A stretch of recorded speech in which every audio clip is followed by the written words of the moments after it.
Bismillahirrahmanirrahim. Assalamualaikum warahmatullahi wabarakatuh.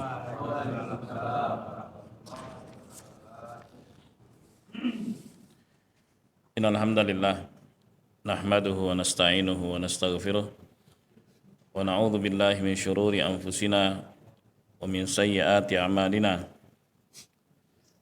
May yahdihillahu fala mudhillalah wa may yudlil fala hadiyalah.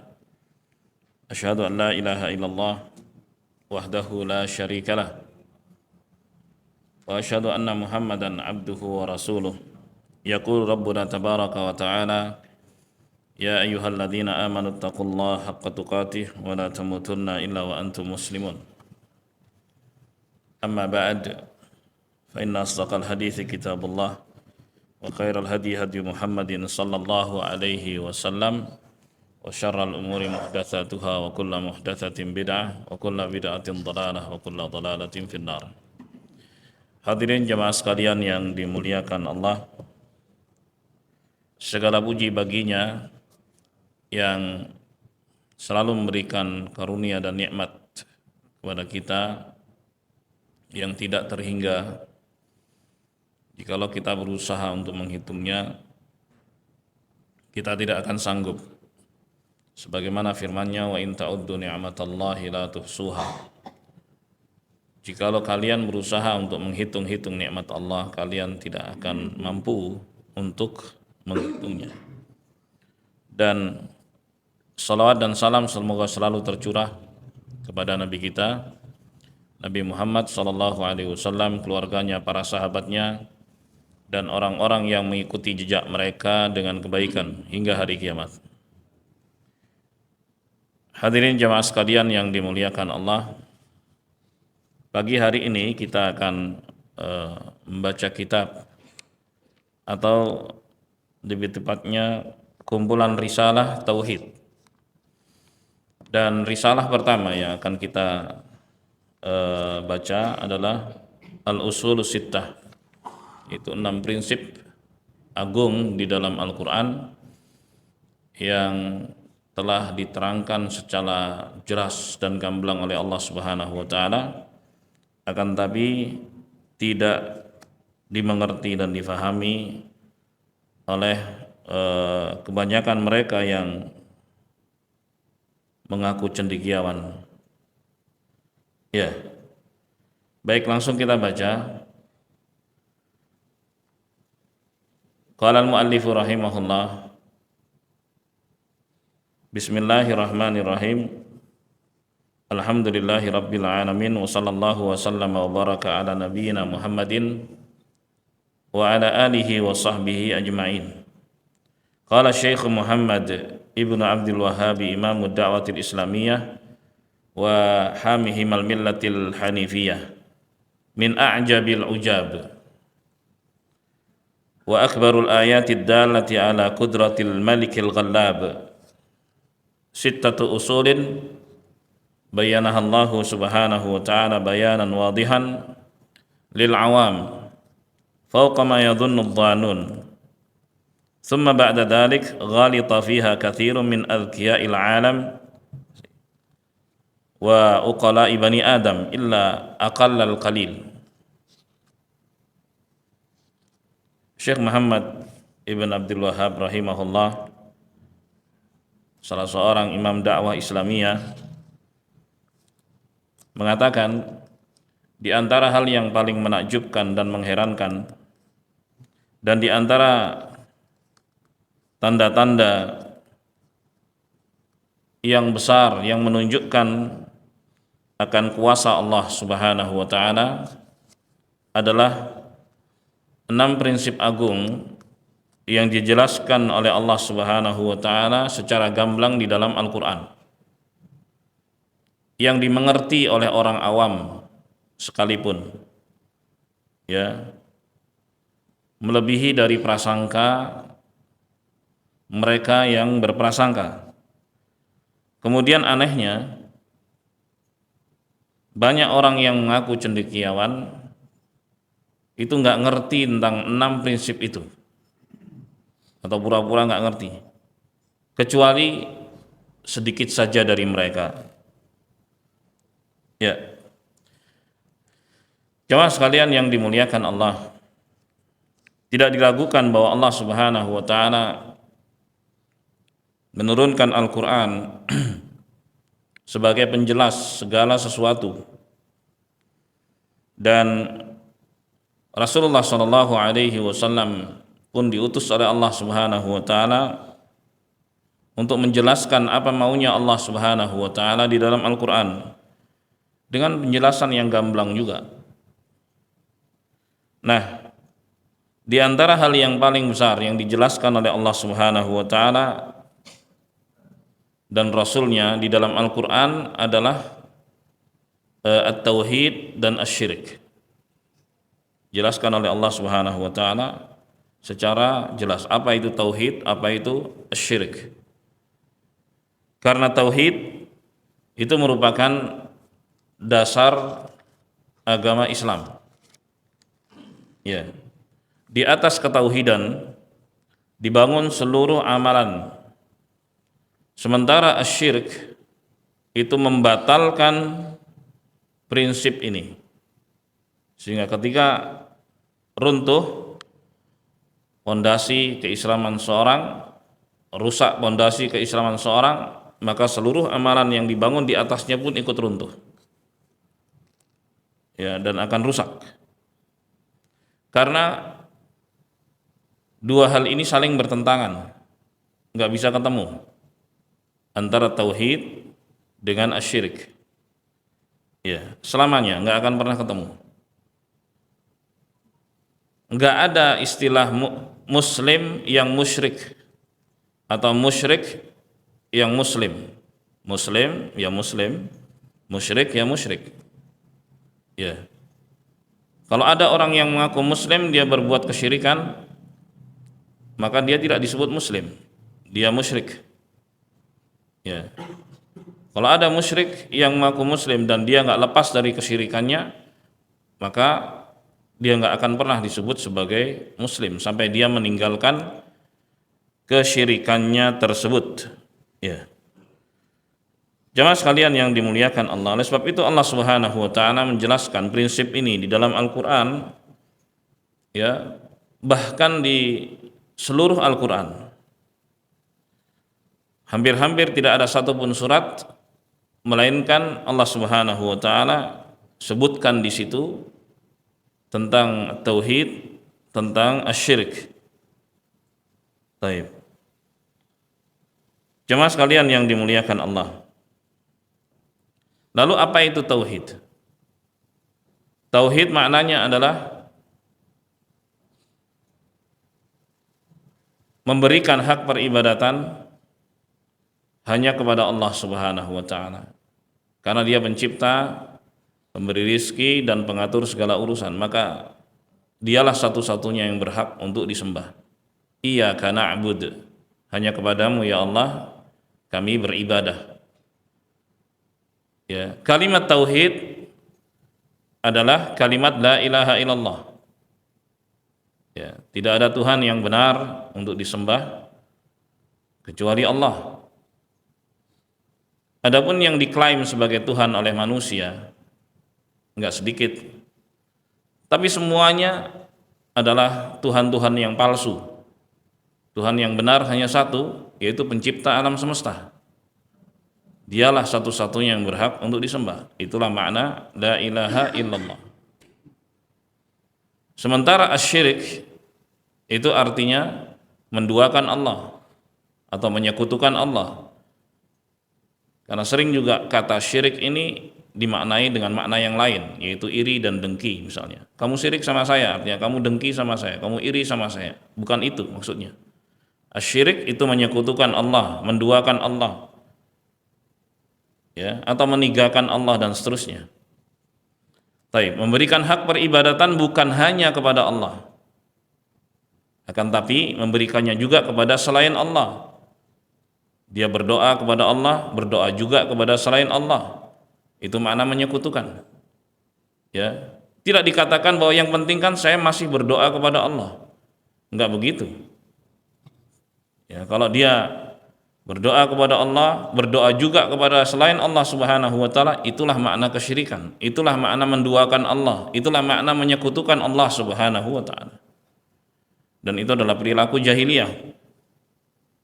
Karena hanya kepada Allah kita memohon pertolongan. Wa iyyaka nasta'in. Dan hanya kepadamu ya Allah kami memohon pertolongan. Maka ketika hak peribadatan itu juga diberikan kepada selain Allah, maka orang itu terjatuh ke dalam kesyirikan. Syirik itu artinya menduakan Allah Subhanahu wa taala dan seterusnya. Jemaah sekalian yang dimuliakan Allah. Jadi begitulah isi Al-Qur'an. Seluruhnya atau bahkan mayoritasnya. Kalau nggak dikatakan seluruhnya, berisi tentang prinsip agung ini. Dijelaskan di situ makna tauhid dan juga asyirik. Akan tetapi sedikit orang yang perhatian dengannya. Oleh sebab itu, kita dapati banyak orang membaca ayat-ayat Al-Qur'an, ya, akan tetapi justru mereka terjatuh ke dalam kesyirikan yang dilarang di dalam Al-Qur'an. Kenapa itu bisa terjadi? Paling tidak karena mereka tidak memahami apa yang mereka baca. Ya, paling tidak itu.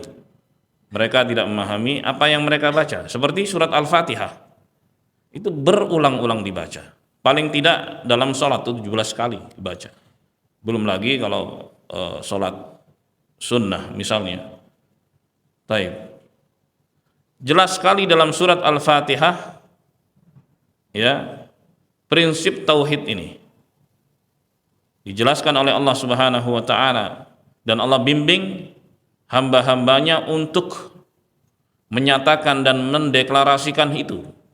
Iyyaka na'budu wa iyyaka nasta'in. Tapi paham enggak dengan kalimat itu? Kalimatnya pendek. Kenapa? Ya. Enggak sedikit orang membaca ayat ini tapi dia curhat pada kuburan keramat, kepada pohon keramat, kepada batu keramat. Padahal dia sering mengulang-ulang surat ini atau bahkan ayat ini. Iyyaka na'bud wa iyyaka nasta'in. Hanya kepadamu ya Allah kami beribadah dan hanya kepadamu kami mohon pertolongan. Oleh sebab itu jamaah sekalian yang dimuliakan Allah, pentingnya pelajaran ini disampaikan sebagai bentuk kewaspadaan. Jangan sampai muslim itu terjatuh ke dalam hal-hal yang berbahaya yang bisa membatalkan keislamannya. Ya. Enggak cukup seorang mengucapkan la ilaha illallah tanpa memahaminya. Ya. Tanpa meyakini kebenarannya.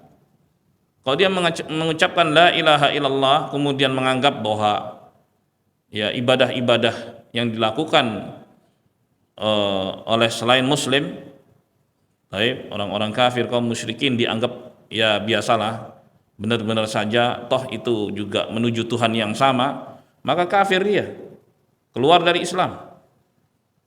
Ya.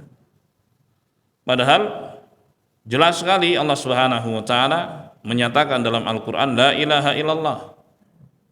Tidak ada Tuhan yang benar untuk disembah kecuali Allah. Laqad kafara alladziina qalu innallaha tsalitsu tsalatsa, seperti yang dibaca tadi. Sungguh telah kafir orang-orang yang mengatakan Allah itu satu dari tiga, keyakinan Trinitas. Disebutkan di dalam Al-Qur'an. Allah Subhanahu wa taala yang mengatakan begitu. Kalau kemudian dikatakan, oh ya mereka ke Tuhan yang sama, banyak jalan menuju Roma. Ya ke Roma banyak jalan, ke Allah tidak seperti ke Roma. Hadirin sekalian yang dimuliakan Allah.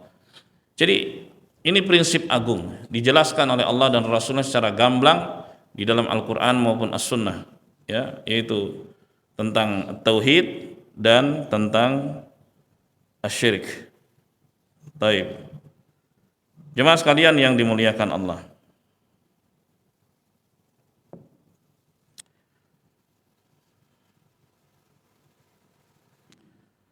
Kenapa Allah Subhanahu wa taala dan Rasulnya menjelaskan hal itu? Ya, ke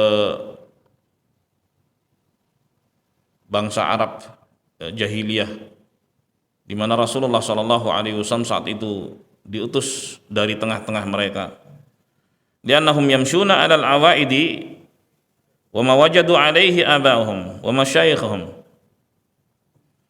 Karena mereka berjalan di atas tradisi, ya. Mereka berjalan di atas tradisi nenek moyang mereka. Gitu. Ini tradisi ketika ketemu dengan ajaran Allah Subhanahu wa taala, ini tradisi dan kebiasaan manusia. Ketemu dengan ketetapan dari Allah Subhanahu wa taala, maka tradisinya yang diluruskan. Tradisi dan kebiasaan. Itu kan bisa turun menurun. Taib. Tidak seluruh tradisi itu salah. Tidak setiap adat istiadat itu salah, atau tidak setiap kearifan lokal itu salah. Enggak. Dan tidak setiap tradisi itu juga benar. Jadi kebenaran itu dari Allah Subhanahu wa taala, pencipta alam semesta, pencipta kita semua. Dia yang berhak untuk mengatur. Dialah yang berhak untuk mengatakan halal haram, untuk mengatakan ini perintah, ini larangan. Ala lahul khalqu wal amr. Ketahuilah bahwa yang berhak untuk mencipta dan mengatur itu hanya Allah Subhanahu wa taala. Manusia enggak punya. Manusia ini makhluk ciptaan Allah Subhanahu wa taala. Yang berhak untuk mengatur adalah Allah Subhanahu wa taala, pencipta kita, pencipta alam semesta. Yang aneh, ketika manusia itu sebagai ciptaan Allah Subhanahu wa taala menentang aturan penciptanya. Aneh sekali. Allah Subhanahu wa taala katakan ini halal, ada manusia yang mengatakan enggak halal. Ya. Allah Subhanahu wa taala mengatakan itu haram, dan sebagian manusia mengatakan enggak haram. Subhanallah. Allah Subhanahu wa taala mengatakan ini adalah perintah, enggak mau dikerjain. Allah Subhanahu wa taala mengatakan itu sebagai larangan, malah dilanggar. Subhanallah. Padahal manusia adalah makhluk, itu ciptaan Allah Subhanahu wa taala. Bagaimana berani menentang ciptaan penciptanya? Faya subhanallah. Oleh sebab itu jemaah sekalian yang dimuliakan Allah, sekali lagi ini penting untuk diketahui. Ya. Karena di zaman itu, bukan hanya di zaman itu saja kan, tapi zaman itu sebagai pelajaran dari zaman-zaman di zaman-zaman setelahnya. Jadi ketika Nabi Muhammad SAW diutus, ya itu masyarakatnya mengikuti adat istiadat dan tradisi. Jadi beliau sebagai orang Arab punya tradisi, punya adat istiadat. Bahkan seluruh suku yang ada di dunia itu punya adat istiadat, punya tradisi. Nah, ada yang baik, ada yang nggak baik. Dikatakan baik atau nggak baik, standarnya apa? Standarnya adalah aturan Allah Subhanahu wa taala. Ketika Allah katakan itu baik, ya baik. Ketika Allah katakan itu buruk, ya berarti buruk. Ya. Di antara yang ditentang oleh Rasulullah sallallahu alaihi wasallam adalah kebiasaan menduakan Allah Subhanahu wa taala dengan cara kultus kuburan keramat, pohon keramat, batu keramat. Dan itu yang dilakukan oleh bangsa jahiliyah. Lata misalnya. Ya. Dulunya adalah orang soleh yang kemudian meninggal dunia, lalu kuburannya dikultuskan. Uzza, itu pohon yang dikeramatkan, yang terletak di dekat Arafah. Sekarang sudah nggak ada. Sementara Lata itu dekat Taif. Kemudian ada Manat. Sementara Manat itu berhala atau batu yang dikultuskan oleh suku Aus dan Khazraj. Dia posisinya di dekat Jabal Qudait, dekat ke arah Madinah. Dia posisinya antara Mekah dengan Madinah. Taib. Jadi itu perilaku jahiliyah. Mereka kultuskan ya makhluk-makhluk tersebut. Mereka duakan Allah Subhanahu wa taala dengan makhluk-makhluk tersebut. Ya, dengan alasan mereka mau mendekatkan diri kepada Allah Subhanahu wa taala dengan berperantara kepada orang-orang saleh yang sudah meninggal dunia tersebut. Ya, dan Allah Subhanahu wa taala menyebut itu sebagai kesyirikan, menduakan Allah Subhanahu wa ta'ala. Bal akhadahum at-taqridul a'mali abaihim wa ajdadihim. Jadi mereka betul-betul fanatik buta kepada nenek moyang mereka. Enggak peduli lagi ayat-ayat Allah, enggak peduli lagi hadis-hadis Rasulullah sallallahu alaihi wasallam, enggak peduli. Yang penting bagaimana dilakukan nenek moyang, ya itulah yang dijalankan. Bahkan ya aturan-aturan Allah dikesampingkan. Disinilah letak keanehannya. Nah, padahal Allah Subhanahu wa taala pencipta alam semesta ini datang dalam Al-Qur'an. Rasulullah sallallahu alaihi wasallam berbicara, tapi dikesampingkan. Ya udah, ikutin aja ini kebiasaan nenek moyang. Ikuti saja ini kearifan lokal. Faya subhanallah. Itulah perilaku jahiliyah, jemaah. Enggak mau diatur oleh Allah Subhanahu wa taala. Maka sebagai muslim disebut sebagai muslim karena dia siap untuk tunduk dan patuh kepada Allah Subhanahu wa taala. Karena makna al-Islam adalah al-istislamu lillahi bitauhid wal inqiyadu lahu bitta'ah wal bara'atu minasyirik wa ahli. Islam itu berserah diri kepada Allah Subhanahu wa taala dengan mentauhidkannya, tunduk dan patuh kepada Allah dengan mentaatinya, dan berlepas diri dari kesyirikan serta pelakunya. Jemaah sekalian yang dimuliakan Allah. Jadi banyak orang membaca Al-Qur'an bahkan mengkhatamkannya berkali-kali. Ya. Akan tetapi pada prakteknya ajaran-ajaran dalam Al-Quran, bahkan ajaran yang penting, bahkan sangat penting, yaitu antara ajaran tauhid, itu dilalaikan oleh mereka yang mengaku muslim.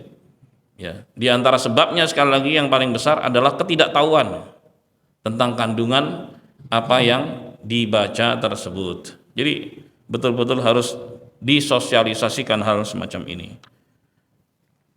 Jemaah sekalian yang dimuliakan Allah, karena Al-Quran itu dibaca untuk diamalkan, bukan hanya dibaca untuk diambil pahalanya. Ya, setiap huruf itu mendapatkan ganjaran 10 kali lipat, betul. Ya, akan tapi nggak berhenti sampai situ. Setelah seorang bagus, mahir dalam membaca Al-Quran, maka tahapan berikutnya adalah memahaminya. Karena Al-Quran ini merupakan petunjuk, kitab suci dari Allah Subhanahu wa taala, petunjuk bagi manusia. Ya. Dan semua telah dijelaskan oleh Nabi Muhammad sallallahu alaihi wasallam, dan Al-Quran pun telah komplit dan lengkap. Sejak Allah Subhanahu wa taala menurunkan al-yauma akmaltu lakum dinakum wa atmamtu alaikum ni'mati wa raditu lakumul Islam madina. Pada hari ini telah aku sempurnakan untuk kalian agama kalian, dan telah sempurnakan nikmatku untuk kalian, dan telah aku ridhoi Islam sebagai agama buat kalian. Maka sejak saat itu Islam komplit dan tinggal dipelajari oleh orang-orang yang datang setelahnya dan diamalkan. Hadirin sekalian yang dimuliakan Allah. Taib.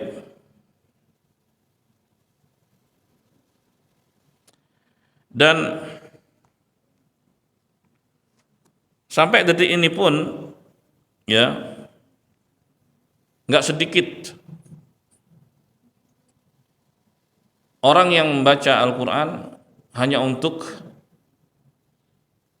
ngalap berkah. Karena memang Al-Quran berberkah, hanya cuma sampai di situ saja.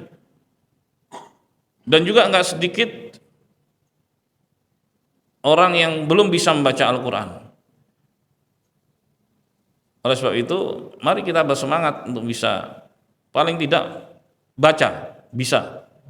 Karena belajar dan mengajarkan Al-Quran itu akan mendapatkan gelar sebagai manusia terbaik. Kata Nabi sallallahu alaihi wasallam, khairukum man ta'allama al-Qur'an wa 'allamah. Ya. Sebaik-baik kalian adalah yang belajar dan mengajarkan Al-Qur'an. Udah bisa baca, kemudian kaji isinya. Ya. Kemudian difahami, dihayati, lalu diamalkan. Dan begitulah para sahabat dahulu mempelajari dan menghafal Al-Quran. Mereka membaca dan menerima dari Nabi SAW 10 ayat, berhenti setiap 10 ayat, kemudian mereka memahami maknanya, lalu mereka mengamalkannya. Ya, mengamalkan isi Al-Qur'an. Karena Al-Qur'an merupakan petunjuk. Qul huwa lil ladzina amanu hudan wa syifa. Katakan wahai Muhammad sallallahu alaihi wasallam, Al-Qur'an itu bagi orang-orang yang beriman adalah petunjuk dan obat. Petunjuk dan obat. Hadirin yang dimuliakan Allah. Baik. Jadi akan diterangkan 6 prinsip agung di dalam Al-Qur'an, ya, yang jarang difahami bahkan oleh level cendekiawan sekalipun.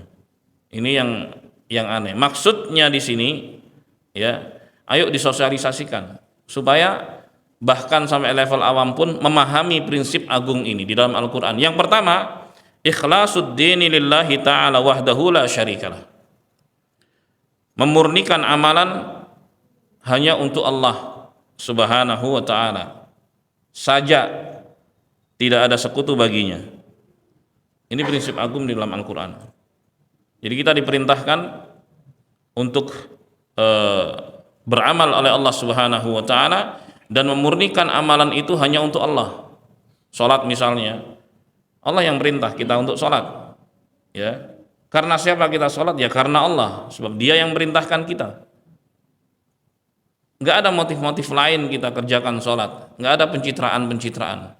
Haji misalnya. Baik.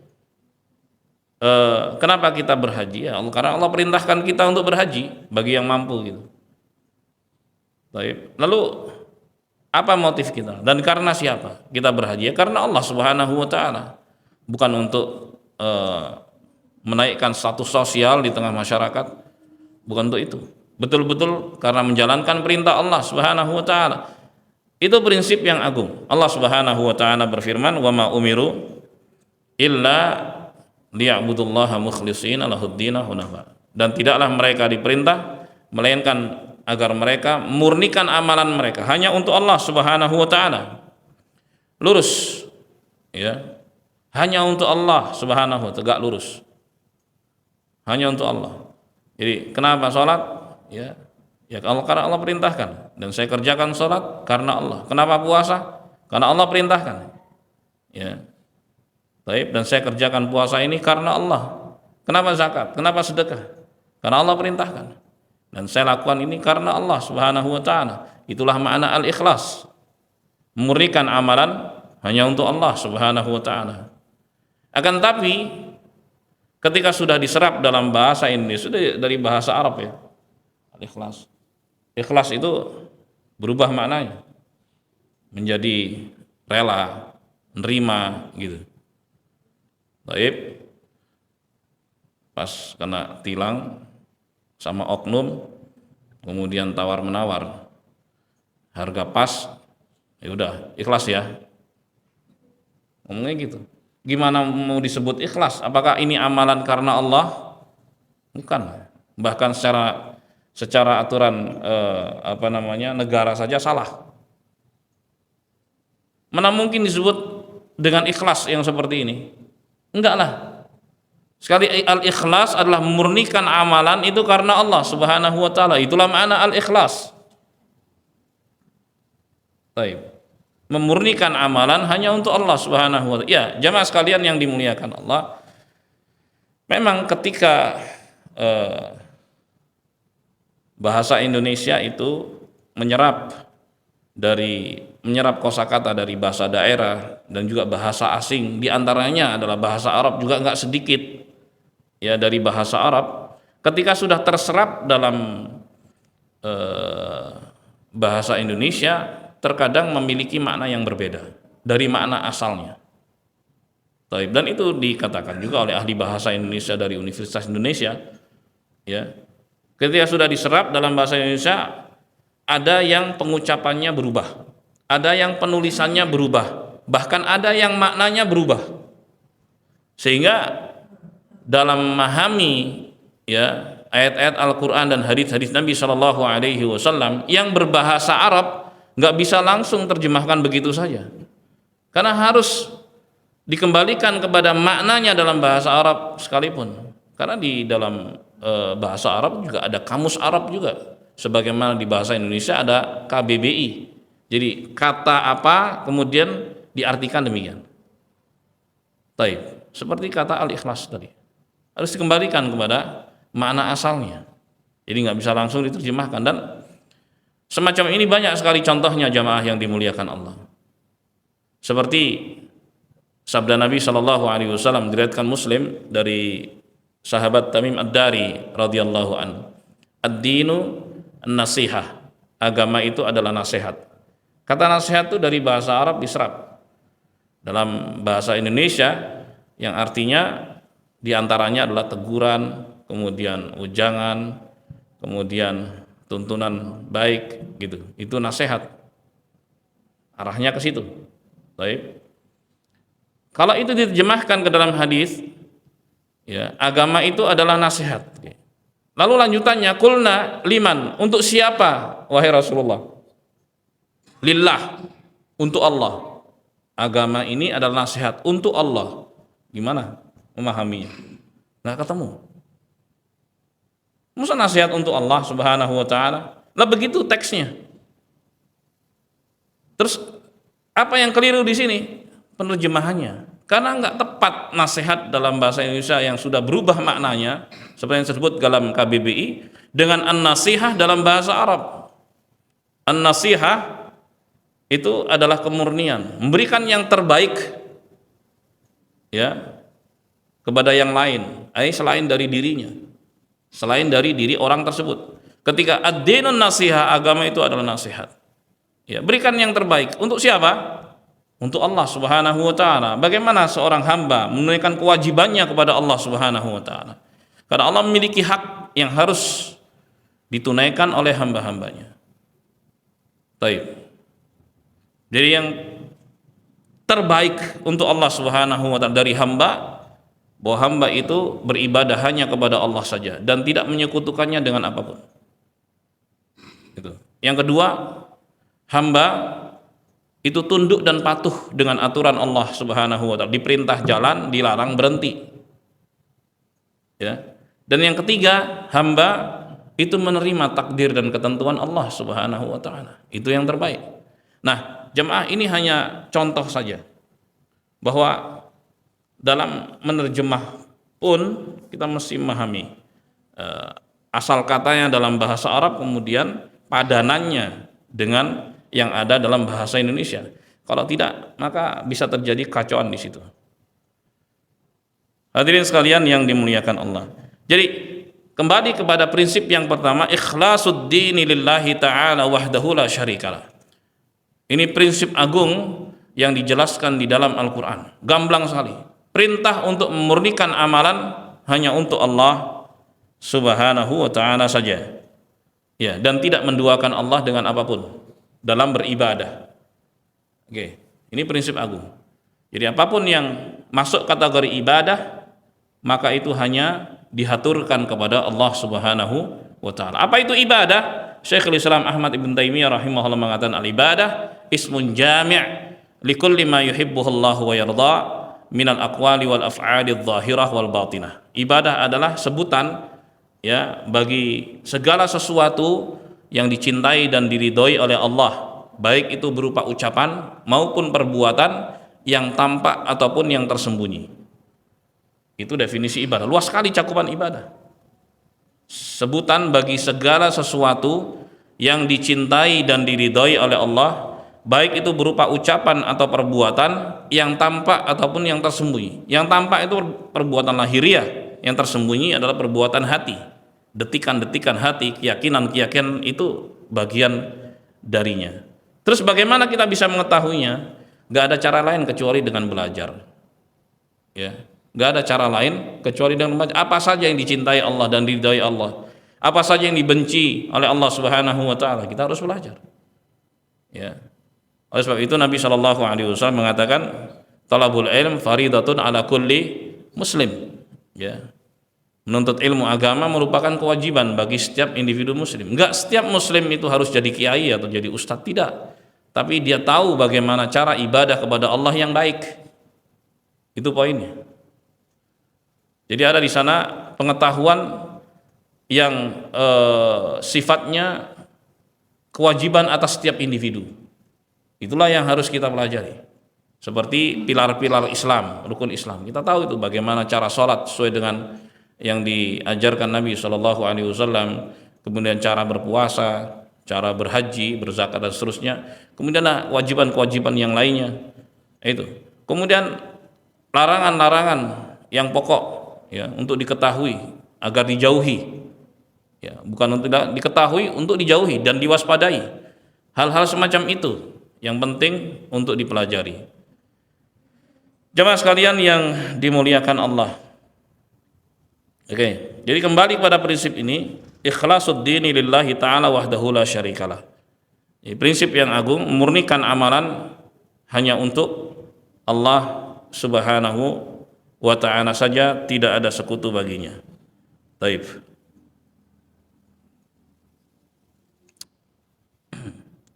Maka barang siapa yang memurnikan amalannya hanya untuk Allah Subhanahu wa ta'ala, maka dialah orang yang akan bahagia, ya, di dunia maupun di akhirat. Baik. Bahkan ada hadis yang luar biasa, ya, yang dikenal dengan hadis bitaqah. Hadis itu disebut bitaqah karena kartu seperti kartu ATM atau kartu KTP gitu. Tertulis di situ la ilaha illallah. Jadi rajulun yub'atsu yaumal qiyamah tu'radu 'alaihi a'maluhu maktubatan fi sijillat. Jadi ada seorang yang dihisab oleh Allah Subhanahu wa taala di hari kiamat, kemudian ditampakkan amalan-amalannya itu tertulis dalam lembaran-lembaran, ya. Kul sijillin minha maddal basar. Di setiap lembarannya itu seluas atau sejauh mata memandang. Baik, mamlu'atan bisayyi'at. Semuanya berisi tentang kejelekan dia. Jadi ini orang enggak dikenal sebagai orang yang baik.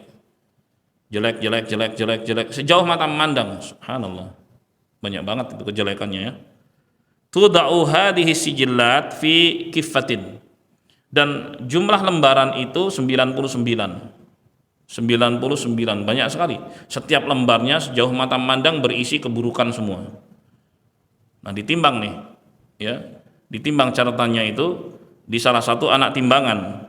Tapi ada satu kebaikan dia yang tertulis dalam kart tadi, bitaqah tadi. Tertulis la ilaha illallah. Dia nggak pernah menduakan Allah sama sekali. Dia bertauhid, tidak pernah menduakan Allah, tidak pernah menyekutukan Allah Subhanahu wa ta'ala. Dan kebaikan itu diletakkan di anak timbangan yang lainnya. Ya, ini di hari kiamat. Dan ini termasuk perkara gaib, ya. Dan perkara gaib itu sumbernya hanyalah wahyu. Ya, harus ada dasarnya dari Al-Qur'an ataupun As-Sunnah. Nah, kemudian diletakkan di anak timbangan yang lain, yang tertulis la ilaha illallah tersebut, ya, yang diucapkan oleh orang tersebut, ya, dari lubuk hati yang paling dalam, dengan ikhlas, dengan yakin, dengan iman. Ternyata kalimat la ilaha illallah itu lebih berat dibandingkan dengan catatan keburukan yang berjumlah 99 lembar, yang setiap lembarnya sejauh mata memandang isinya keburukan. Ini menunjukkan akan pentingnya tauhid. Nabi SAW pernah boncengan dengan Mu'ad. Ya Mu'ad, ya, atadri ma haqqullahi 'alal ibad wa ma haqqullahi 'ala atadri ma haqqullahi 'alal ibad wa ma haqqul ibadi 'ala Allah. Tahukah kamu apa hak Allah yang harus ditunaikan hambanya, dan apa hak hamba yang akan didapat dari Allah Subhanahu wa ta'ala? Maka Mu'ad mengatakan Allah wa rasuluhu alam. Allah dan Rasul yang tahu. Kemudian Rasulullah mengatakan haqqullahi 'alal ibad ayya'buduh wa la yusyriku bihi syai'a. Hak Allah yang harus ditunaikan hambanya adalah mereka beribadah hanya kepadanya dan tidak menyekutukannya dengan apapun. Itu hak Allah yang harus ditunaikan oleh hambanya, oleh kita semua ini. Wa haqqul ibadi 'ala Allah, dan hak hamba yang akan didapat dari Allah, alla yu'adziba man la yusyriku bihi syai'a, bahwa Allah Subhanahu wa ta'ala tidak akan menyiksa, tidak akan menghukum orang-orang yang tidak menyekutukannya dengan apapun, tidak menduakannya dengan apapun. Ini kan kabar gembira. Kemudian Mu'adz bertanya, ya afala ubasyirun nas, wahai Rasulullah, boleh nggak nih ku viralkan? Rasulullah mengatakan jangan dulu. Ya, fayattakilu, nanti mereka berpangku tangan, nggak mau beramal. Tapi akhirnya berita bagus ini disebarkan oleh Mu'adz bin Jabal radhiyallahu anhu. Kemudian sampailah kepada kita dan hadisnya adalah hadis yang sahih. Tapi Mu'adz sendiri merasa bersalah ketika menyampaikan itu karena Nabi SAW sempat berpesan jangan sampaikan pada orang. Tapi mengingat keutamaannya yang besar, maka Mu'adz menyampaikan berita itu karena melihat bahwa manusia di zaman itu, di zaman Mu'adz bin Jabal, mereka adalah orang-orang yang bersemangat dalam beribadah kepada Allah Subhanahu wa taala. Baik. Jamaah sekalian yang dimuliakan Allah, kembali, jadi itulah al-ikhlas, dan al-ikhlas itu bukan hanya ucapan semata, ikhlas begitu. Jadi ikhlas itu diucapkan dengan lisan dan seorang ngerti maknanya. Kalimatul ikhlas itu kalimat la ilaha illallah. Ya. Jadi harus diarahkan ke situ. Itulah kalimatul ikhlas, la ilaha illallah. Tidak ada Tuhan yang benar untuk disembah kecuali Allah Subhanahu wa taala. Kemudian dia meyakini makna yang terkandung di dalamnya. Baik. Ya, kemudian dia mengamalkan konsekuensinya. Ketika seorang mengucapkan la ilaha illallah, ada konsekuensinya. Ada konsekuensinya. Bukan hanya sekedar mengucapkan kalimat itu saja. Begitu seorang mengatakan la ilaha illallah, tidak ada Tuhan yang benar untuk disembah kecuali Allah, konsekuensinya tunduk dan patuh pada Allah Subhanahu wa taala. Sebab itu ketika bangsa jahiliyah diseru, ya, qulu la ilaha illallah, ucapkan la ilaha illallah, mereka paham ini kalimat dalam bahasa Arab, mereka orang Arab gitu, ya, padahal mereka punya tradisi kultus pada kuburan keramat, batu keramat, pohon keramat, dan banyak yang dikeramatkan semuanya. Tradisi mereka begitu. Maka mereka menolak ketika diseru oleh Rasulullah, karena mereka harus meninggalkan seluruh yang dianggap sebagai Tuhan tadi dan hanya memberikan hak peribadatan kepada Allah Subhanahu wa taala saja. Mereka mengatakan aja'alal alihata ilaha wahida? Apakah Tuhan-Tuhan yang banyak ini ditinggalkan semuanya dan hanya beribadah pada satu Tuhan saja? Inna hadzal syai'un ujab. Aneh lah kalau begitu, nggak mau lah. Akhirnya mereka nggak mau. Ini orang Arab ngerti makna la ilaha illallah karena maknanya harus meninggalkan segala bentuk peribadatan kepada selain Allah dan memberikan hak peribadatan itu kepada Allah saja. Berdoanya kepada Allah, minta pertolongan hanya kepada Allah, beristighatsah hanya kepada Allah. Ya. Meminta kesejahteraan hanya kepada Allah Subhanahu wa taala. Semuanya itu muslim yang melakukan disebut muslim. Tapi kalau ada orang mengaku muslim tapi dia menduakan Allah Subhanahu wa taala, tidak disebut muslim, dia disebut musyrik. Itu orang yang menyekutukan Allah, yang menduakan Allah Subhanahu wa taala.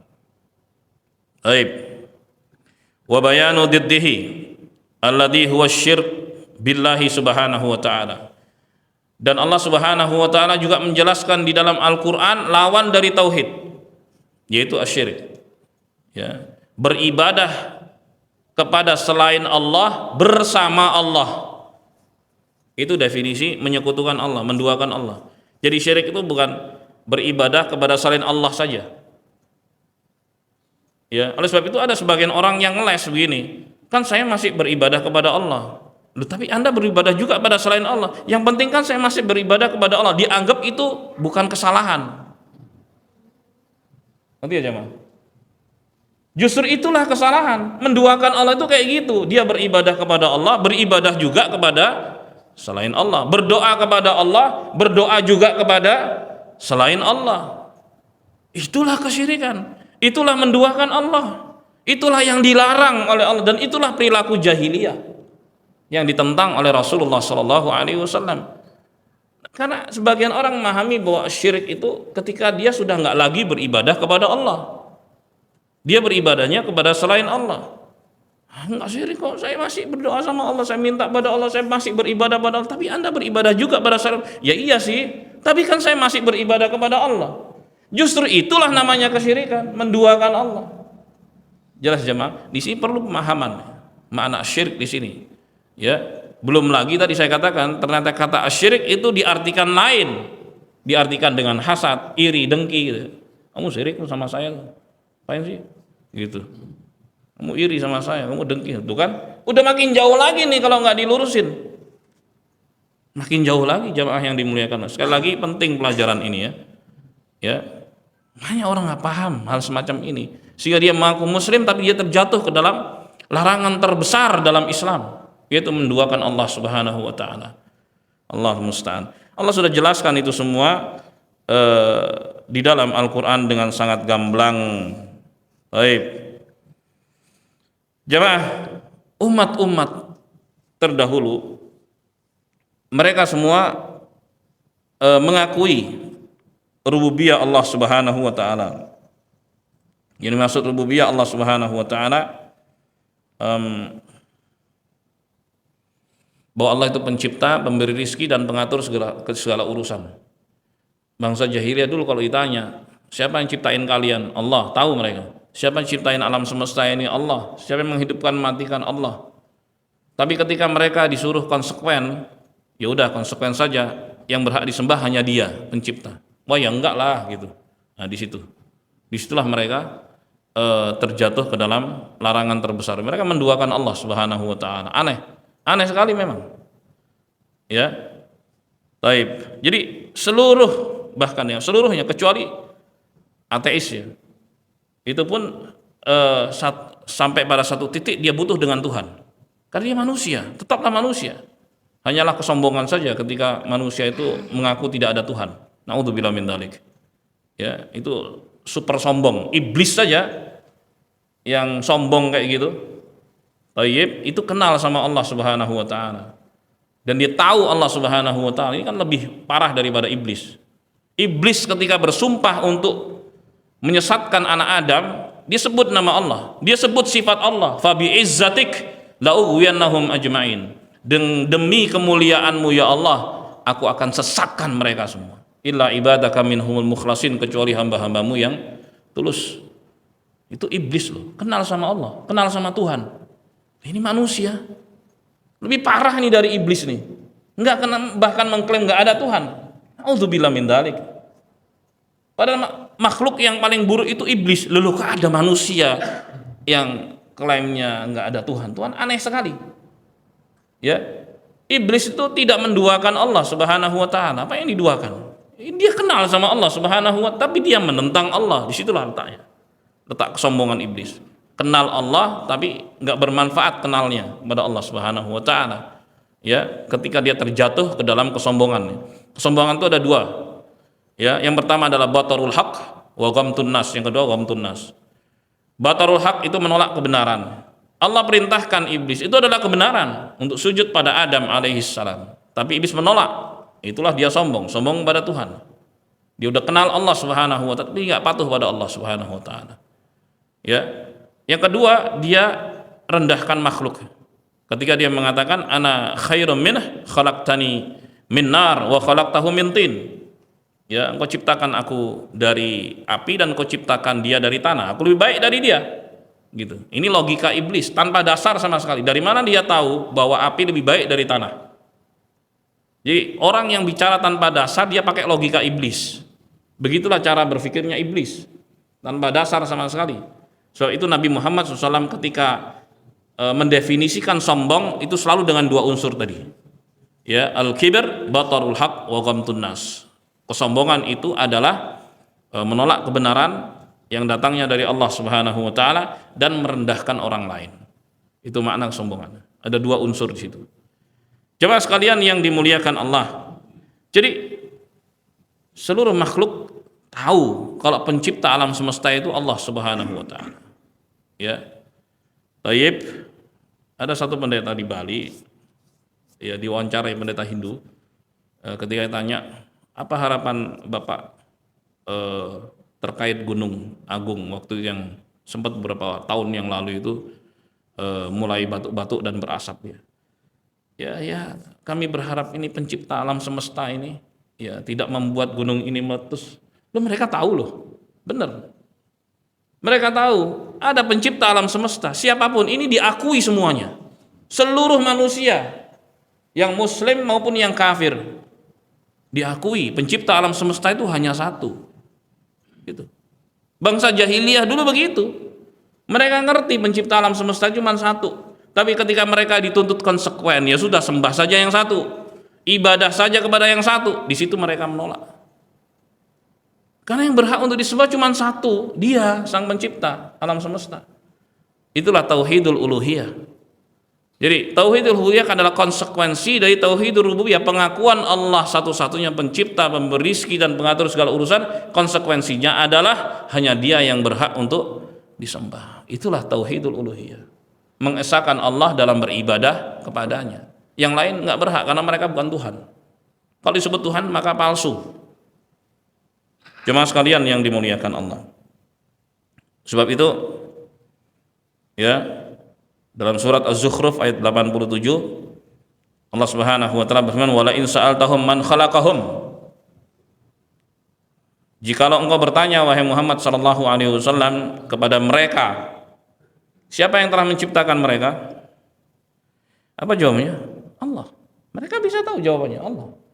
Nah, terus kenapa kalian nggak konsekuen? Ibadah saja sama Dia satu-satunya, Subhanahu wa taala, sang pencipta. Jangan yang lain. Nah, di situ mereka marah. Jadi mereka merasa tradisinya itu diusik oleh Rasulullah. Ya, Rasulullah sebagai orang Arab ya punya adat istiadat dong. Sebagai orang Arab, setiap suku pasti punya adat istiadat. Tapi ketika beliau menjadi utusan Allah Subhanahu wa taala, kebiasaan manusia itulah, adat kebiasaan manusia itulah yang diselaraskan dengan maunya Allah. Begitu. Ya. Bukan yang diprioritaskan adatnya, tapi aturan Allahnya. Muslim akan selalu begitu. Muslim akan selalu bersikap bahwa aturan Allah itu yang tertinggi. Ya. Maka aturan-aturan di bawahnya yang bertentangan dengan aturan Allah diluruskan. Adapun aturan di bawah yang tidak bertentangan dengan aturan Allah, ya nggak apa-apa, dikuatkan. Seperti kebiasaan orang Arab nih ya, mereka punya sikap dermawan luar biasa mereka. Kalau ada tamu itu sembelihin kambing. Ya itu sudah menjadi tradisi, bahkan Ibrahim alaihissalam dahulu, ya kan, Arab itu kan anak keturunan Ismail, sebut Arab gitu. Ya kan? Kalau Bani Israel itu kan keturunan Yakub alaihissalam. Yakub itulah Israel. Jadi Bani Israel, Bani Yakub gitu. Yakub itu putra Ishak, dua-duanya putra Ibrahim. Jadi istrinya Ibrahim tuh udah siap tuh nyiapin makanan. Ketika kedatangan tamu nggak dikenal nih. Sebutkan dalam Al-Quran ternyata tamu itu adalah malaikat. Tapi poinnya adalah itu sang istri sudah siapin anak sapi, pedet gitu kan. Disiapin, panggang, dihidangkan, dia sendiri nyiapin. Subhanallah. Itu tradisi dan itu terus dijalankan karena itu tradisi baik, nggak bertentangan dengan aturan Allah Subhanahu wa taala. Sikap satria misalnya, ya, nggak mau dusta. Itu pakemnya orang-orang Quraisy itu. Ya, ketika Abu Sufyan dipanggil sama Kaisar Heraklius untuk bertanya, katanya udah muncul nabi, orang yang mengaku nabi, pengen tahu ciri-cirinya. Akhirnya terjadi dialog, tapi di awal dialog Abu Sufyan mengatakan, seandainya aku tidak tahu bahwa kebohongan dan kedustaan itu merupakan akhlaknya orang rendahan, maka aku akan berdusta. Tapi karena aku punya darah ningrat gitu, levelnya itu tinggi, aku nggak akan dusta. Walaupun itu adalah orang yang paling dibenci, Abu Sufyan radhiyallahu anhu. Ini sebelum masuk Islam dia. Masuk Islamnya kan setelah kejadian itu. Dia itu benci sekali sama Muhammad sallallahu alaihi wasallam. Tapi nanti jadi mertuanya. Jadi salah satu mertua Rasulullah SAW. Jadi putrinya Ummu Habibah itu dinikahkan kepada Rasulullah sallallahu alaihi wasallam. Jadi cintanya luar biasa. Setelah tadinya benci, ya kan? Tapi setelah mendapatkan hidayah dari Allah Subhanahu wa taala, cintanya luar biasa. Jadi saat dia masih kafir, bencinya setengah mati, dia punya prinsip, tetap nggak mau bohong. Jadi aku akan sampaikan apa adanya tentang dia, tentang Muhammad SAW. Karena aku tahu bahwa bohong itu akhlaknya orang-orang yang rendah, akhlaknya para budak. Aku tinggi, ningrat. Itu tradisi.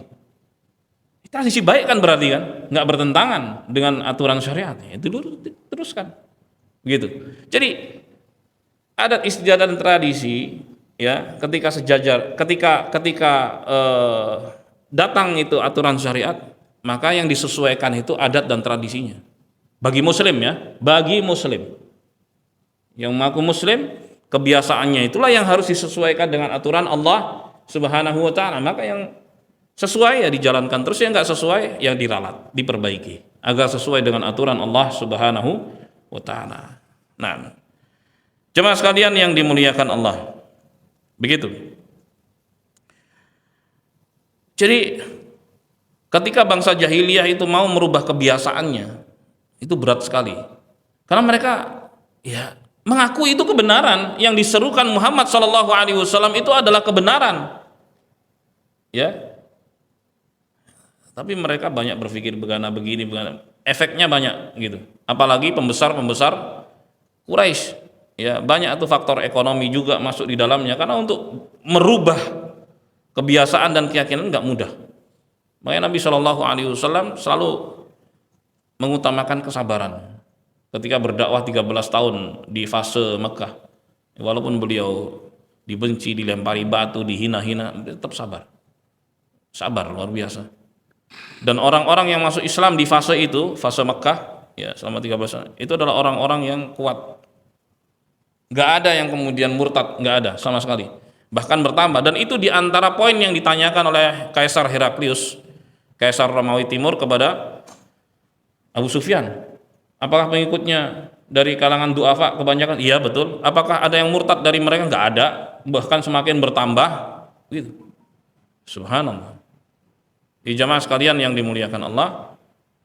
Nah, jadi ketika bangsa jahiliyah disuruh, ayo konsekuen, ya, kalian ngaku bahwa yang menciptakan kalian adalah Allah Subhanahu wa Ta'ala, konsekuen saja, yang berhak disembah hanya Dia, jangan yang lain.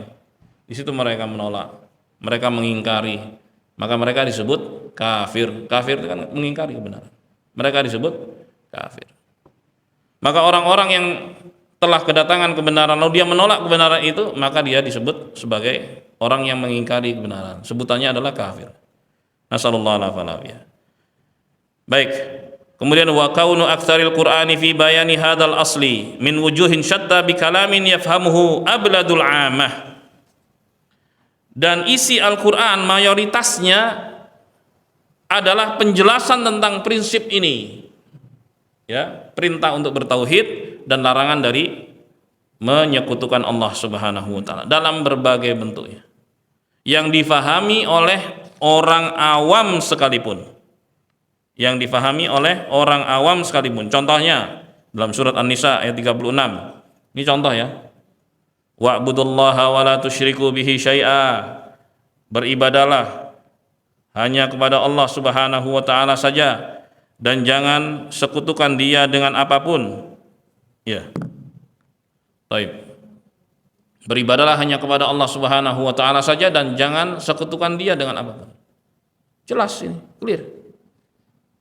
Yang modelnya seperti ini banyak sekali. Baik. Sementara ada orang yang justru ya nama-nama selain Allah yang dipanggil. Ya Ali, ya Hasan, ya Husain, ya Badawi, ya Abdul Qadir, Al-Jilani, panggil namanya. Lalu kenapa nggak panggil ya Rahman, ya Rahim, ya Razzaq, ya Ghafur? Itu panggil nama Allah Subhanahu wa Ta'ala. Nama-nama selain Allah Subhanahu wa Ta'ala dipanggil. Ya. Sebagian lagi mak gitu, panggil mamaknya lah. Ketika dia sakit, panggil mamanya udah nggak ada. Kenapa panggil mamanya? Bisa supaya ada kehadirannya. Ini apaan nih seperti ini jamaah sekalian ini? Kesyirikan semacam ini. Panggil nama Allah Subhanahu wa Ta'ala. Ketergantungan hati hanya kepada Allah, itu muslim.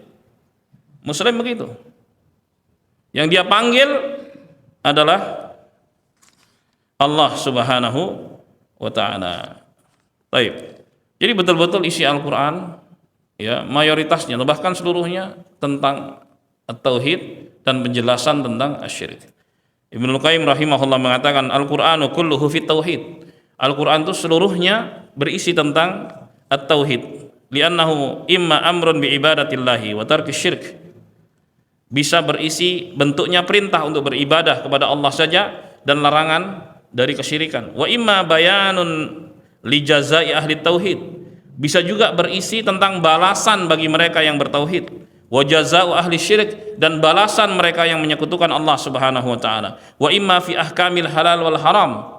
Dan Al-Qur'an juga berisi tentang aturan-aturan halal haram. Wa hadhi min huquqit tauhid, dan ini merupakan hak dari tauhid. Ketika seorang menyatakan la ilaha illallah, maka konsekuensinya dia tunduk dan patuh kepada Allah. Allah katakan halal, dia bilang halal. Allah katakan haram, itu haram. Allah katakan perintah, dia jalankan. Allah larang, dia berhenti. Kan begitu. Itu hak dari tauhid, konsekuensi dari at-tauhid. Wa imma qasasun anir rusuli wa umamihim. Dan juga Al-Qur'an berisi kisah-kisah para rasul dan umat-umat mereka, wa ma hasala bainahum minal khusumat, dan pertentangan yang terjadi di antara mereka. Karena dakwah kepada tauhid ini. Wa hadza jazaa'ut tauhid wa syirk, dan ini merupakan balasan tauhid dan syirik. Fal Qur'anu kulluhu tauhid, maka Al-Qur'an seluruhnya isinya adalah tauhid. Kata Ibnu Qayyim rahimahullah, min awwalih ila akhirih, dari awal sampai akhir. Dari awal sampai akhir. Jadi prinsip ini adalah prinsip yang agung yang harus betul-betul dipahami oleh setiap muslim, ya.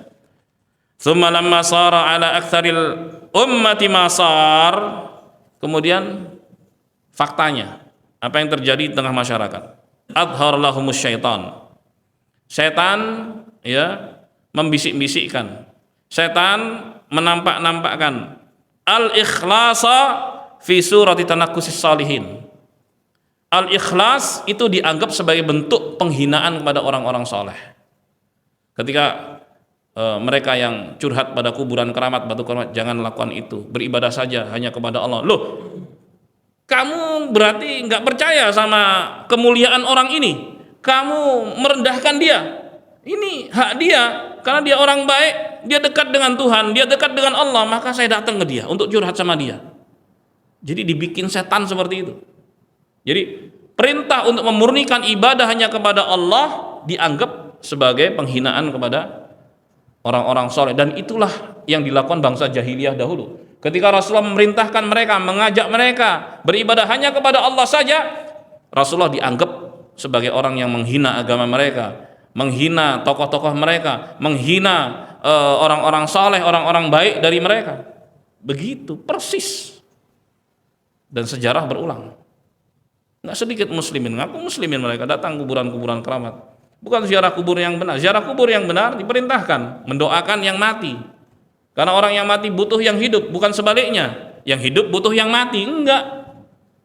In tad'uuhum la yasma'u du'aakum. Kalau kalian minta sama mereka, mereka enggak dengar permintaan kalian. Walau sami'u mastajabu lakum. Seandainya mereka dengar, mereka enggak bisa memenuhi permintaan kalian. Itu kata Allah Subhanahu wa taala. Sebaliknya, yang hidup inilah yang kasih kebaikan sama yang sudah mati dengan mendoakannya, mohonkan ampunan untuknya, mohonkan agar Allah menerimanya, agar Allah masukkannya ke dalam jannah. Itu bukan sebaliknya. La haula wala quwata illa billah. Hadirin sekalian yang dimuliakan Allah. Jadi ajakan untuk ikhlas, ajakan untuk memurnikan amalan hanya untuk Allah Subhanahu wa taala dianggap sebagai penghinaan kepada orang-orang saleh. Ya. Wa taqsir fi haquqihim, dan tidak menunaikan hak mereka. Jadi dibalik itu. Dibalik. Wa adhar lahumus syirk billah fi surati mahabbatis salihina wa atba'ihim, dan setan menampakkan ya kesyirikan itu sebagai bentuk cinta kepada orang-orang saleh dengan cara mengkultuskan kuburan-kuburan. Ini namanya cinta orang saleh ini kayak gini nih, datangin kuburannya, curhat sama dia, ini baik nih orang ini gitu. Padahal itu adalah kesyirikan yang dilarang oleh Allah, ditentang oleh Rasulullah SAW. Ya, apalagi yang ngaku-ngaku punya hubungan nasab dan keturunan dengan Rasulullah SAW. Lah ajaran Rasulullah gimana, yang dilakukan gimana coba? Nggak nyambung. Nasallallahu alaihi. Ya mestinya yang mau punya hubungan nasab dengan Nabi SAW, ya perjuangkan dakwah Rasul Shallallahu Alaihi Wasallam. Ya, taib ajarkan tauhid. Ya, berikan peringatan manusia dari bahaya kesyirikan. Karena itu prinsip utama dalam Islam. Perintah tertinggi di dalam Islam adalah beribadah hanya kepada Allah Subhanahu wa taala saja. At-tauhid. Dan larangan terbesar dalam Islam adalah larangan dari kesyirikan atau menduakan Allah Subhanahu wa taala. Jemaah sekalian yang dimuliakan Allah, inilah yang bisa disampaikan pada pagi hari ini. Semoga bermanfaat. Ya, satu poin sudah kita ambil, insya Allah pada pertemuan berikutnya kita akan lanjutkan insya Allah. Sebelum ditutup, ya silahkan jemaah yang bertanya. Silakan Pak. Waalaikumsalam warahmatullahi wabarakatuh. Ya.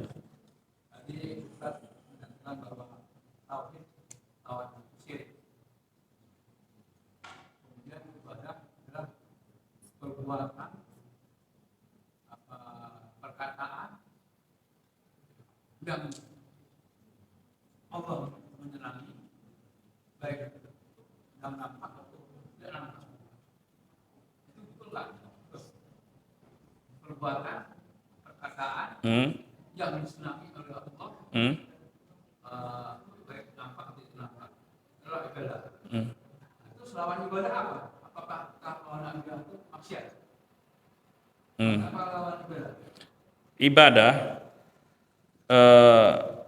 itu kan dari kata penghambaan, namanya hamba, yang dia lakukan ya ibadah. Hamba itu nurut gitu kan. Nah, bentuk kenurutannya apa sih? Ibadah itu apa sih? Nah, terangkan tadi. Ibadah adalah sebutan bagi segala sesuatu, ya, segala sesuatu yang dicintai dan diridhoi Allah, baik itu berupa ucapan atau perbuatan yang terlihat ataupun yang tersembunyi. Itu definisi ibadah.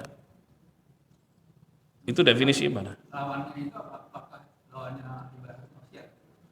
Iya, lawannya berarti menentang Allah Subhanahu wa taala, maksiat pada Allah Subhanahu wa taala. Itu. Artinya kalau udah masuk itu disebut sebagai ibadah, maka berikan itu hanya kepada Allah Subhanahu wa taala. Misalnya nih, doa kata Nabi SAW, ad-du'a'u huwal ibadah. Ini yang sahih ya. Ada lagi riwayat ad-du'a'u mukhul ibadah, doa itu intinya ibadah, tapi hadisnya lemah. Yang sahih ad-du'a'u huwal ibadah, doa adalah ibadah, hadis riwayat Abu Daud.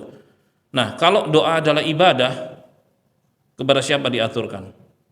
Hanya kepada Allah. Bisa nggak kita minta pada selain Allah? Nggak bisa, karena itu ibadah. Karena sudah masuk ranah ibadah, ya haturkan kepada Allah Subhanahu wa taala. Begitu. Itu doa ya. Kalau rasa takut ini kelihatan atau nggak kelihatan?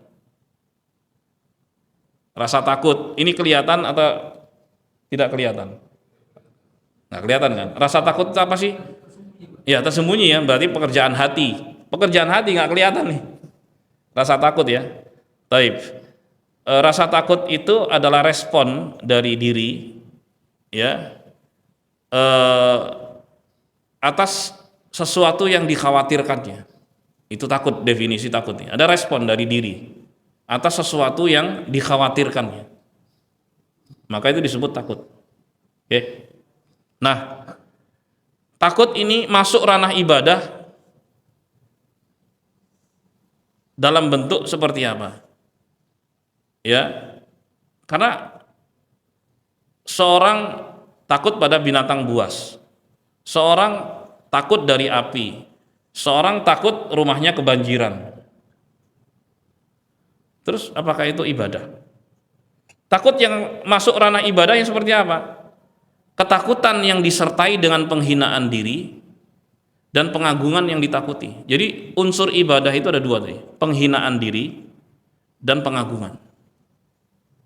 Ya, ketika rasa takutnya membuat dia hinakan diri, disertai dengan pengagungan yang ditakutinya, mau apa aja nurut dia. Berikan tumbal ayam hitam, bikinin ayam hitam, nurut dia. Nah, ini udah takut, udah masuk wilayah ibadah, dan dia berikan kepada selain Allah, dia takut sama jin itu. Berarti dia terjatuh ke dalam kesyirikan. Gak kelihatan kan? Di hati. Ya, ketika dia lewat tempat tertentu misalnya, ya dianggap di situ angker dan sebagainya, dia nurut. Ini kamu harus begini, harus begini, harus begini. Ikutilah pakem-pakem di situ. Ya, ini dia sudah terjatuh ke dalam kesyirikan. Gak kelihatan. Ketika dia lewatin terowongan, harus bunyiin klakson, tet gitu. Kalau enggak nanti akan kena celaka misalnya. Itu sudah masuk dalam wilayah ibadah, ketakutan yang disertai dengan penghinaan diri dan pengagungan terhadap yang ditakutinya. Ini hanya diberikan kepada Allah, takut yang semacam ini hanya kepada Allah. Kita takut kepada Allah, kita hinakan diri kita. Bentuk penghinaannya apa? Ya nurut pada Allah Subhanahu wa taala. Itu kan bentuk penghinaan. Ya. Dan juga pengagungan kepadanya yang ditakuti, ya kita puji-puji dia. Ini hanya diberikan kepada Allah. Adapun takut-takut yang merupakan tabiat manusia, seperti takutnya seorang dari binatang buas, takut api, takut kebanjiran, ini takut-takut tidak masuk kepada ranah ibadah, itu wajar-wajar saja. Jadi selalu kalau bicara ibadah, selalu unsurnya itu dua, penghinaan diri dan pengagungan. Begitu. Jadi yang kita tidak ingin mendekatkan dirinya, tapi kalau takut kepada Allah kita iya, betul. Mendekatkan diri kepada Allah. Iya. Beda dengan makhluk kita binatang buas, kita menjauhkan diri atau untuk menendamkan ke binatang buas. Kita takut api, kita menjauhkan dari api, dan kalau bisa mematikannya, kalau dengan Allah kita takut, kita mendekatkan. Kalau takut sama jin gimana? Rumahnya ada jin. Itu kan makhluk kan? Sama Allah, kita harus dekat dengan Allah. Jadi kalau takut dengan makhluk, kita menjauh dari makhluk. Kalau takut dari jin gimana? Di rumahnya ada jin misalnya. Gimana tuh? Kan makhluk juga. Menjauh, oh itu rumah dia. Sertifikat atas nama dia. Gimana tuh? Dan gimana caranya? Itu dia, itu penting loh. Ini kejadian-kejadian terjadi. Karena takutnya dia sama jin, dia mau kasih tumbal loh. Itu sudah menyekutukan Allah. Kalau tadi takut sama api kelihatan, takut dijauhi, ya kan? Dikendalikan apinya. Takut dari banjir, bagaimana caranya supaya nggak kebanjiran? Takut dari binatang buas dijauhi. Sekarang takut sama jin misalnya. Katanya rumahnya ini ada yang menunggu nih, katanya. Gimana tuh? Nah, iya. Nah, gitu caranya. Ya, harus begitu. Nggak boleh kemudian muslim takut dengan jin tadi. Takutnya hanya kepada Allah Subhanahu wa taala, dekatkan diri pada Allah, lari dia. Begitu caranya. Ini contoh-contoh aplikatif ya, dalam kehidupan kita sehari-hari. Ya, bagus seperti itu. Jadi ibadah itu selalu terkait dengan dua unsur ini, penghinaan diri dan pengagungan. Penghinaan diri dan pengagungan. Begitu. Silakan.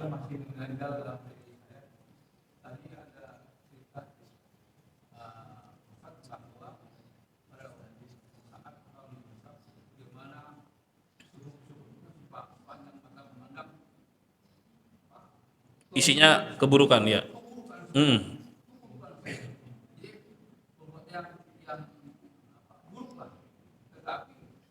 Sehingga hati kita tapi begitu ada hatinya, ada la ilaha illallah, itu timbangannya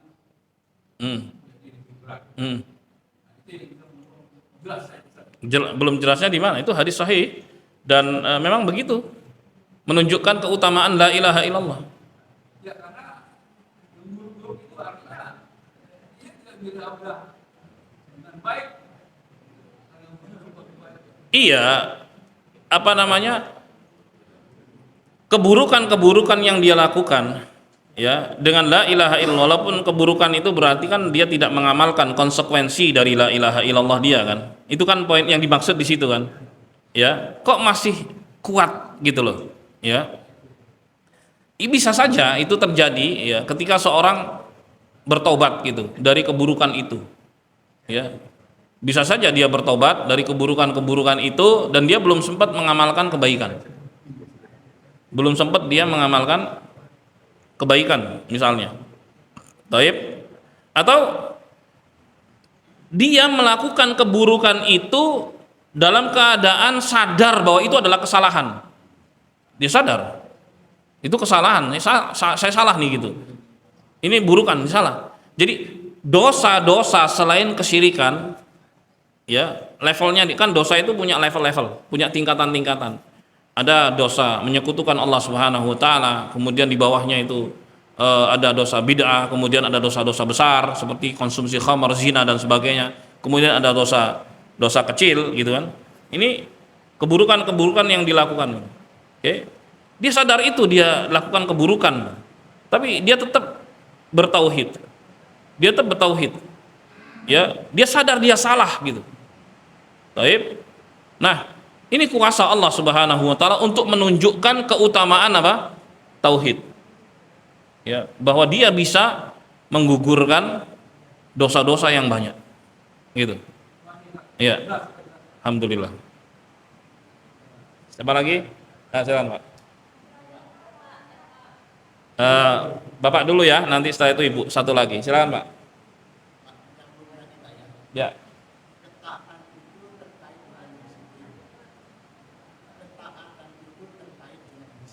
Disiplin ya. Disiplin itu terkait dengan keikhlasan. Ya. Jadi dalam implementasi yang ada kenyataannya kadang kalah dengan logika. Nah itu maksud saya orang yang demikian itu bagaimana? Menurut masuk golongan apa? Kadang-kadang kan suka tiba, Ya. suatu rapat, dan ketahuan Pak yang sholat, tapi nggak mau jalani. Nah itu bagaimana Pak? Kan nggak disiplin Pak. Iya betul. Kan logika. Iya ya betul. Allahu Akbar. Nah disitulah letak keimanan seorang. Letak kadar keimanan. Saya sebut kadar karena kadar keimanan itu beda-beda ya. Ya kadar keimanan itu beda-beda. Taib dan juga kadar masalah juga beda-beda. Atau kadar yang sedang dirapatkan juga beda-beda. Kalau itu merupakan rapat harian, ya janganlah ambil waktu di waktu sholat, gitu kan. Misalnya misalnya kita sebagai pimpinan rapat, ya kita bikin aja waktu rapat yang jauh-jauh dari waktu sholat, sehingga atau ketika harus memanjang dan masuk waktu sholat break dulu lah gitu, istirahat, kemudian lanjutkan lagi, oke. Tapi kadang-kadang memang ada hal-hal penting yang harus diselesaikan, darurat misalnya, genting misalnya, sehingga memang kudu diselesaikan dulu nih gitu.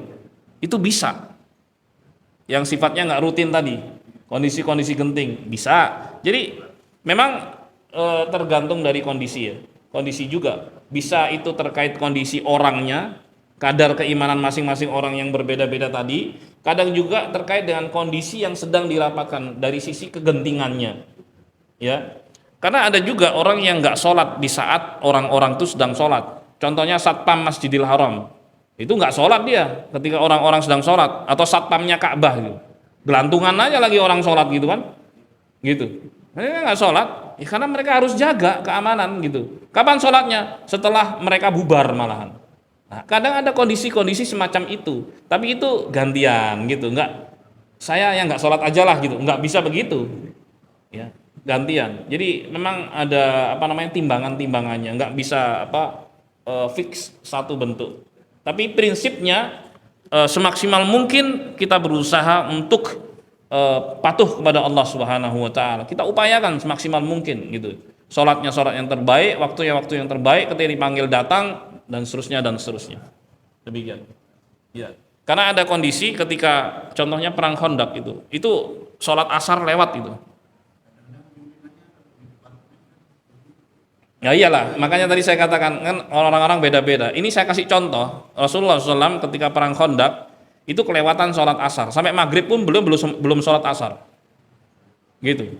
Umar datang marah-marah, doain buruk sama mereka. Ya, kenapa marah gitu? Belum sholat asar, sama kita juga belum sholat asar. Perang Khandaq itu sholat asarnya lewat, keluar dari waktunya. Ya, karena dalam kondisi genting kan, kondisi genting loh itu.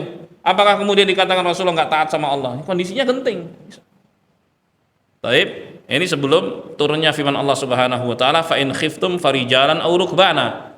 Kalau kalian dalam kondisi genting, maka bisa kalian sholat dengan berjalan kaki, bisa juga dengan sholat dengan berkendara. Artinya pas lagi genting perang dar begitu, sholat walaupun menghadap kemanapun, walaupun tiarap, walaupun merangkak, ya isyarat, semuanya isyarat. Terjadi gunung meletus misalnya, ya waktunya sholat nih, waktu sholat subuh misalnya, lari dia, sholat dia udah sambil lari gitu, sebisanya ya. Itu kalau kondisinya genting gitu ya. Kalau kondisinya genting bisa ada toleransi semacam itu, tetap sholat pun harus dikerjakan walaupun banyak toleransi. Tapi kalau kondisi-kondisi normal ya, ayolah pilih waktu-waktu yang tepat, ya waktunya sholat ya istirahat sholat gitu, dan seterusnya. Itulah yang mestinya dilakukan oleh setiap muslim. Baik, silakan Bu yang mau bertanya.